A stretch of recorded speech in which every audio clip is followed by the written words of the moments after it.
नमस्ते दोस्तों, कैसे हैं आप सब लोग? आज हम बेसिकली बात करने जा रहे हैं एक बुक के बारे में, जिसका नाम है शिव सर्वोदय। पता नहीं आप लोगों ने इस बुक का नाम सुना है, नहीं सुना है, लेकिन आज मैं आपको बता दूँ कि ये बुक जो है, ये स्पिरिचुअलिटी पे रिलेटेड है। इसमें हम अपने सब शिव सर्वोदय जैसे नाम है इसका, तो शिव सूत्र की बात कर सकते हैं, सौर विज्ञान की बात कर सकते हैं। बेसिकली क्या होता है कि हम 24 घंटे कंटिन्यू साँस लेते रहते हैं।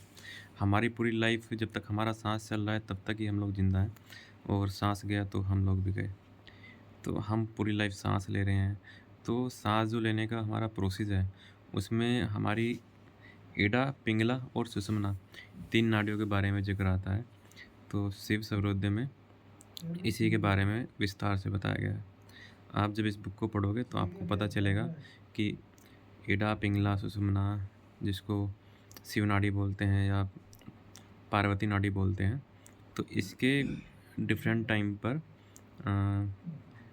एक चलती है या दोनों चलती हैं या कभी-कभी दोनों साथ में भी चलती हैं। तो बेसिकली इस बुक के अंदर ये है कि आप जब लेफ़्ट नाड़ी चल रही है, राइट नाड़ी चल रही है, तो उस चलने के टाइम पर कौन-कौन से काम करने चाहिए। जैसा इसमें आपको देखने को मिलेगा कि पहले के जो राजा-महाराजा थे, वो अगर युद्ध करने जा रहे हैं, तो वो नाड़ी को देख कर जाते थे। जिनको पता होगा वो लोग जाते थे, जो लोग फ़ॉलो करते हैं। तो यही है कि आपको लेफ़्ट नाड़ी चल रही है तो कौन-कौन से काम करने चाहिए, राइट नाड़ी चल रही है तो कौन-कौन से काम करने चाहिए। अगर आप इन चीज़ों को फ़ॉलो करते हुए काम करते हो तो आप लाइफ़ में जो आप बिना जाने कर रहे हो तो एक आप सुधार कर सकते हो, बेटरमेंट की तरफ जा सकते हो। जैसे घर में हमारे बड़े लोग भी बोलते हैं कि सुबह को उठ कर के जिस तरफ की नाड़ी चल रही हो, तो जो पहला पैर हम ज़मीन पर रखते हैं, तो वही हमें ज़मीन को टच करना चाहिए, जो उनसे हमारी नाड़ी चल रही है।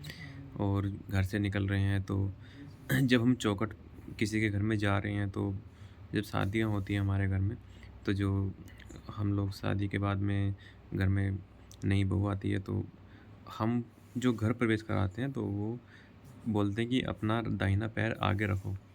तो बेसिकली ये जो लेफ़्ट राइट का क्रम है, इसी को अगर ध्यान में रख के किया जाए तो चीज़ें ज़्यादा इम्पैक्ट डालती हैं। ये नेचर है, नेचर के साथ में हम जुड़े हुए हैं। हमारा लेफ़्ट नोज़ चल रहा है, राइट नोज़ चल रहा है। अगर ये जानकर हम कुछ काम करते हैं तो उनमें सक्सेस रेट ज़्यादा होता है। जैसे रात को आप सो रहे हो, तो आपका कौन-सा नाड़ी चल रहा है। जो हमारे ऋषि मुनि होते हैं जो प्रैक्टिस करते हैं, योगा करते हैं, तो बेसिकली वो साँसों पर ही योगा करते हैं। हमारे प्राणायाम भी हमें साँसों के बारे में बताते हैं। तो बेसिकली क्या होता है कि अगर आप ठंड में रह रहे हैं तो उस टाइम पर अगर आप अपना राइट नोस्ट्रिल चला रहे हैं जिसको सूर्य नाड़ी भी बोलते हैं। सूर्य नाड़ी का नेचर ये है कि अगर आप सूर्य नाड़ी चल रही है तो आपकी बॉडी में ऑटोमेटिकली हीट डेवलप होगी। ये आपकी बॉडी को गर्म रखेगी। तो सर्दियों में अगर आपकी सूर्य नाड़ी चल रही है तो उसी के सहारे भी आप ठंड से बच सकते थे। ये हमारे पहले लोग करते थे और जिसको इस विज्ञान के बारे में पता है, वो भी लोग इसको अपनी लाइफ में अप्लाई कर सकते हैं। तो ये बुक आपको मिल जाएगी, पीडीएफ में भी है, यूट्यूब पे भी है। आप इसको पढ़ो और सौर विज्ञान के बारे में जानो और अपनी लाइफ में इसको अप्लाई करो। कुछ चीज़ें जो अच्छी हैं तो आपको उनको अडॉप्ट कर लेना चाहिए। बाकी अगली वीडियो हम बनाएँगे तो उसमें हम इस बुक के बारे में विस्तार से थोड़ा जो मेन-मेन चीज़ें हैं, क्या लिखा है इस बुक्स में, क्या इसके बारे में है, हम कुछ क्या नॉर्मल डेली लाइफ में कर सकते हैं, अप्लाई में ला सकते हैं, इन सब बातों का हम अगले वीडियो में देखते हैं। कोशिश करूँगा कि ज़्यादा से ज़्यादा कंटेंट आपको दे सकूँ और जो नॉलेज बुक्स में है वो आप तक पहुँचा सकूँ।